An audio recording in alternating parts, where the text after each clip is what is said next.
The executive chef at Embers Grille says the Creek Nation's Lighthorse police put a gun in his face, in his back, and then forced him to the ground, all without identifying who they were or why they were raiding the restaurant. Federal lawsuits have already been filed over the incident. News on 6's Marty Casper is on the story in Broken Arrow with more. Marty?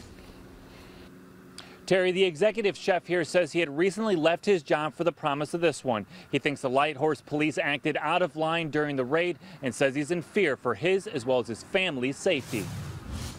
It's like a joke to them. And it's not a joke to us. It's our family. It's our livelihood.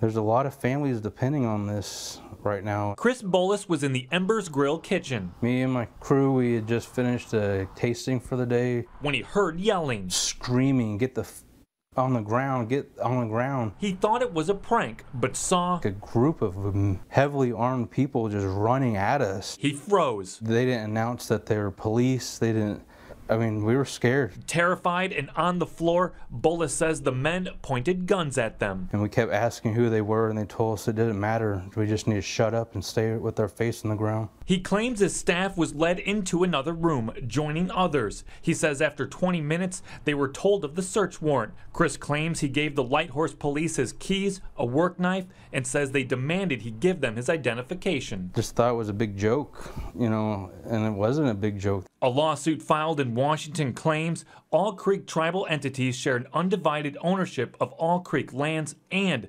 consequently, joint jurisdiction over those lands. I've seen all the documents that say that we're legal to be gaming there. The lawsuit claims the Kaileji tribal town is an original member of the Creek Confederacy, and the treaty between them and the U.S. government gives them equal rights of jurisdiction.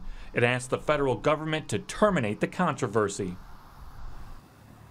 Bolus sent a letter to the Department of Justice of Indian Affairs asking for an investigation into how the employees were treated. Now, all the employees were allowed to leave, but Bolus claims they did not get all of their personal property back.